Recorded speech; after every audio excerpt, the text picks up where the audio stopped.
I felt hungry when I was relaxing on my tanning bed. The summer sun complements my skin color as I enjoy its gleaming rays.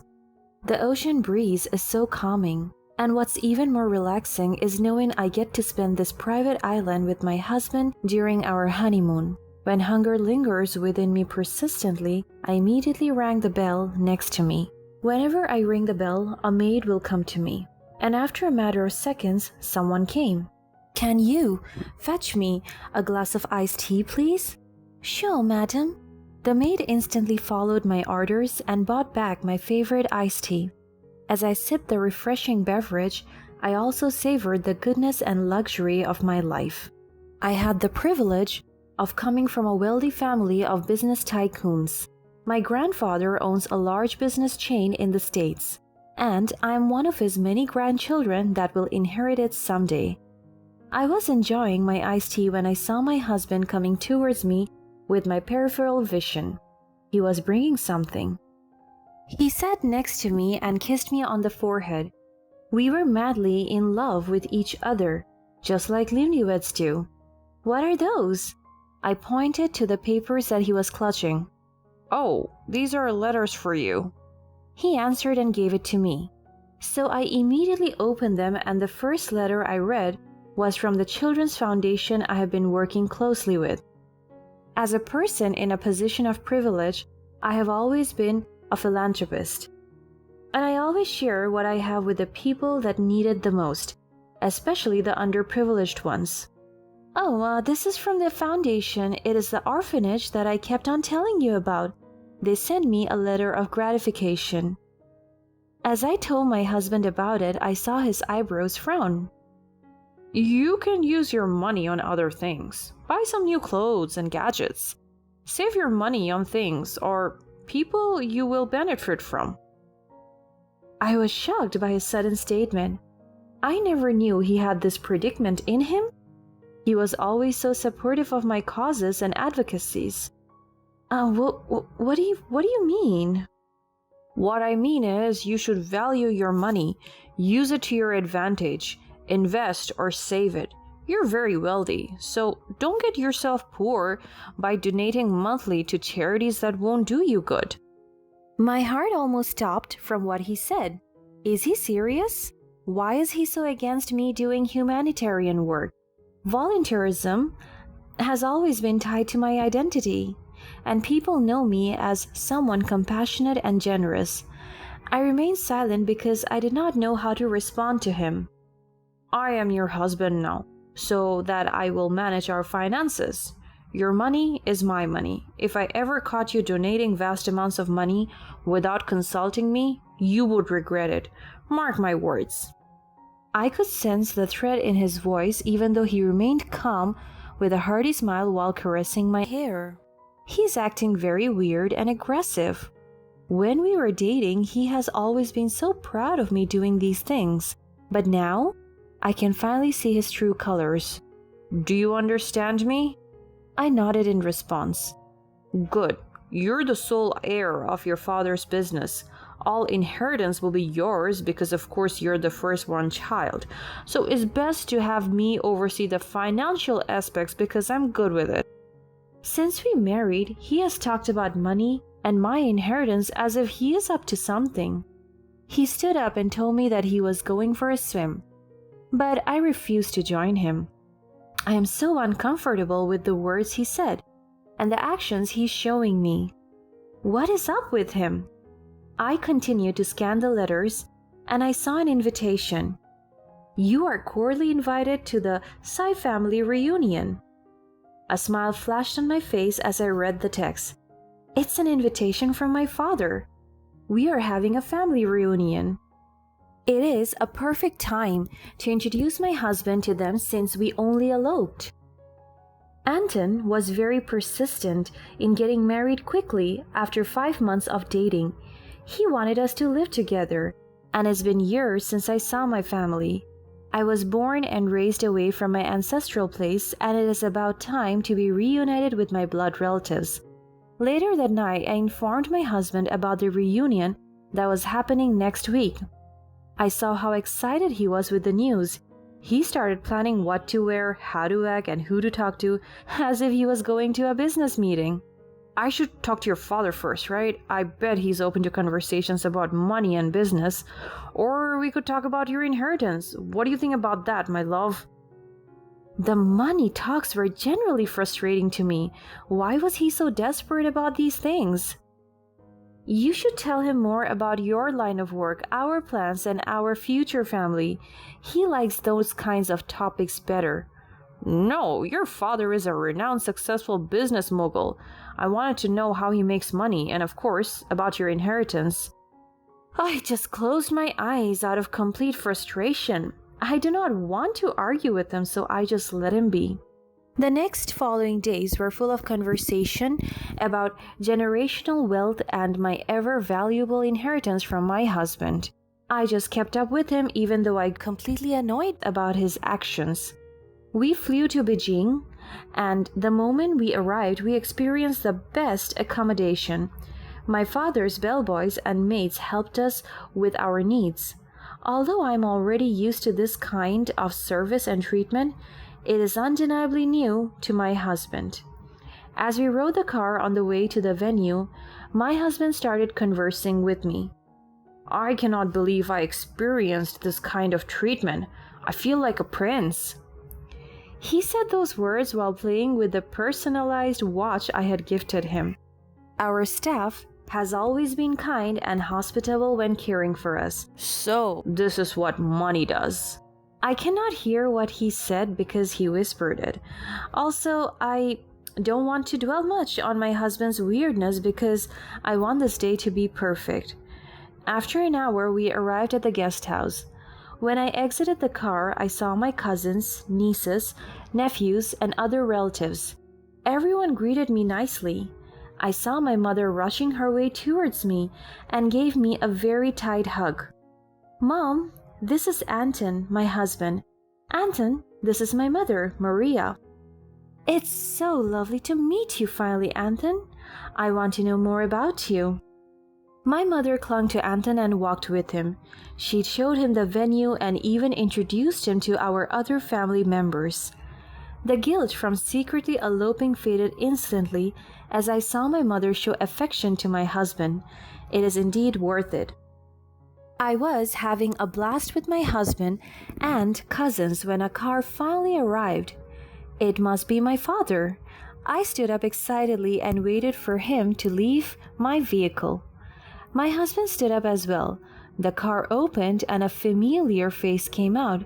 A tall, beautiful, lean, charming, and sophisticated girl graced the venue. My older sister.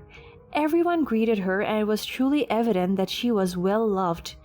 She ran towards me and kissed me on the forehead when she saw me. Oh, how I missed you, my little sister. I hugged her and kissed her as well. My heart is so happy to see her after so many years finally. I missed you too, my older sister. By the way, this is my husband. Anton, my love, this is Sheila, my older sister. I saw my husband's face change from confused to bewildered. He looks pretty mesmerized by my sister. He was just there staring at her, examining every inch of her.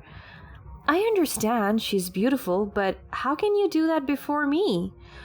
I purposely cleared my throat to catch his attention, and it did snap him back to reality. He made a handshake gesture, and my older sister accepted it. My husband gently held her hand. I'm Anton, Ophelia's husband. It's nice to finally meet you. You're so beautiful. My eyes went round with what he said. He was still holding Sheila's hand. I started to panic deep inside, but I paid it no heed. My father finally came out of the car. The first one he saw was me. The smile on his face was so beautiful. We hugged each other. Oh, how I missed him so much. In the same drill, I introduced my husband to him and vice versa. My father stared at him. He scanned his whole body, or even his whole existence.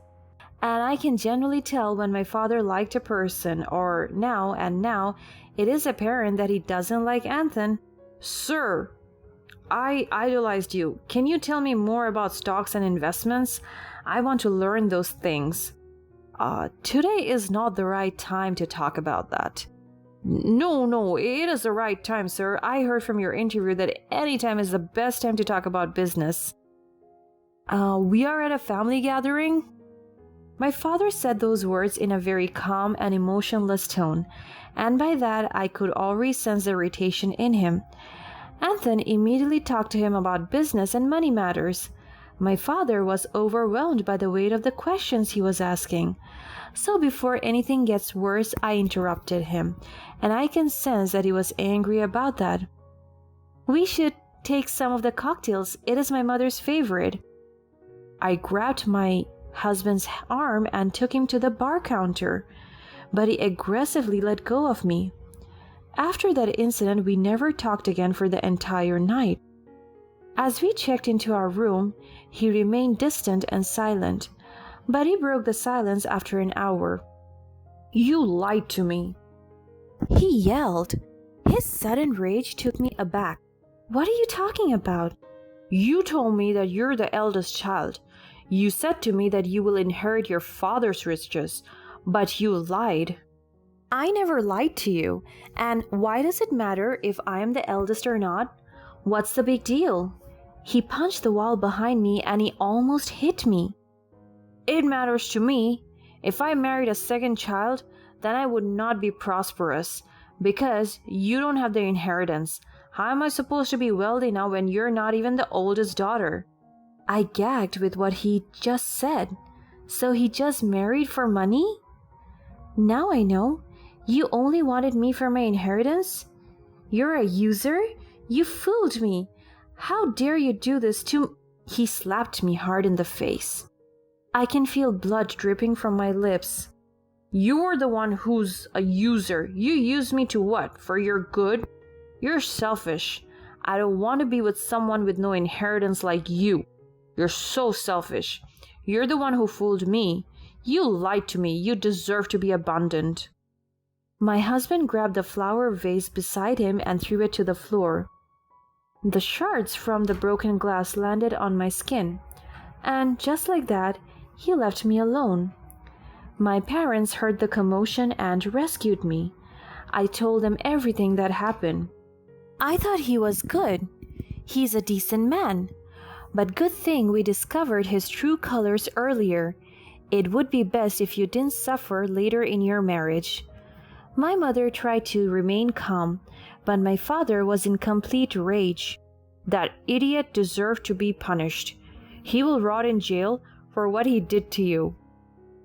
For the next few days, I stayed with my parents and my older sister. But ever since the incident, she has become very distant from me. And whenever I tried to talk to her, she only responded with minimal answers. Aside from that, I am also doubting her. But one day, my speculation became true. I went inside her room because I was inquisitive. The maid told me that she was out for dinner. I inspected her bag and I saw my husband's watch. I knew it was my husband's because it was a personalized gift. My heart started to pump fast. Are they having an affair? The possibilities are high because my husband always wanted money and my sister has it because she is the oldest child.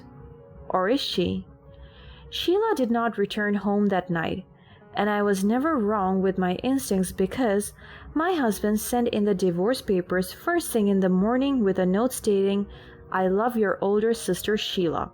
She means the world to me. She's the most valuable treasure. I will marry her." I laughed when I read the text. He is a fool as well as my sister. When my husband told me he would take control of my money, I always had a hunch that he was only using me to his advantage. He was trying to use me for my wealth. But now it is as clear as the ocean. His intentions were never pure. And little did he know that he would marry the adopted child. My older sister is not my biological sibling. She's my cousin. My parents adopted her because of her poor health conditions. Sheila's mother was the family's black sheep, and she could not support Sheila's condition, so my parents took her in. They treated her as their child. But when I came into this world as my parents' biological daughter, I naturally inherited my family's legacy, wealth, and businesses. Even though I'm the second child, I am still the biological one. So, the riches of my family will be passed down to me. I sent my sister a message telling her I wanted to meet them, and with no delays, I met them at a restaurant. The two were sitting next to each other like a newlywed couple. I wanted to smack my husband and ask my sister about her betrayal, but I don't want to waste such nonsense. I am so eager to see their downfall. I sat across from them and my husband smirked. The liar, user, and manipulator. He mocked me. I just stared at him and responded to him with a smirk. Oh, do you mean yourself? Huh, you're a terrible bitch, aren't you? The audacity of you to call me a liar, user, and manipulator? Really? Everyone knows you fooled me into thinking you are the firstborn child. Of course I am. I responded with an emotionless tone. Oh hell, Ophelia, stop talking nonsense. We both know that you will not inherit anything from your father, and you will be sinking in poverty in no time. Clearly, Sheila is the firstborn here, and she will inherit every wealth. My sister was so confused, and I sensed she was already uncomfortable. Is she? Anton raised his eyebrow. I turned to my sister and stared at her. Are you the eldest child? I asked her with dominance. She could not answer me. Sheila is not a biological daughter of my parents. She's adopted. So I will inherit everything, whatever it takes. Am I right, Sheila? Yes, you are right. And wait, why are you suddenly all about money and inheritance? Did you just run away with me because you thought I would inherit my father's wealth? I smirked at my husband. He was already sweating. So you're the heir, your heir? I have always been the heir, Anton. So you will have all of your father's money? Yes, and you won't have any of it. I slammed the divorce papers on the table and signed them before him. I saw him panicking. No, please, Ophelia, don't sign the papers. He tried to stop me, but my sister slapped him. My sister does not deserve an arrogant and selfish guy like you. After I signed the papers, I looked him in the eyes. You just lost your most valuable treasure, which is me. He went to his knees and begged for mercy. Please, my love, I didn't know what I was doing. I was so hurt because I thought you lied to me. Please forgive me. I love you. You only love me for my wealth. That is not love, Anton. That is selfishness. I hope you will get comfortable in life. You're a terrible person. Instead of working hard to earn money, you wanted to do the simple yet cruel way using other people? He broke down in tears and cried even more. Forgive me, please. The restaurant door opened and my parents came in. My father handed me a paper. It is a statement of all his accounts. Now, I will let this guy witness what he wasted. Today, I'm offering you all the inheritance you deserve, my child. You will own every business and money that I have starting today. I'm retiring, and no other person can forego the family legacy other than my one and only biological daughter, Ophelia. My husband broke down again. He could see the diamond slipping off from his grip. I forgave my sister for what she did, and knew she was only a victim. My father ordered the guards to kick Anton out of the restaurant. I held every right to my father's business and properties from that day. And upon acquiring this tremendous amount of wealth, I immediately donated a large portion of my inheritance to the charity foundation. And on that day, Anton never returned to my life, and I will never wish to return to his life either.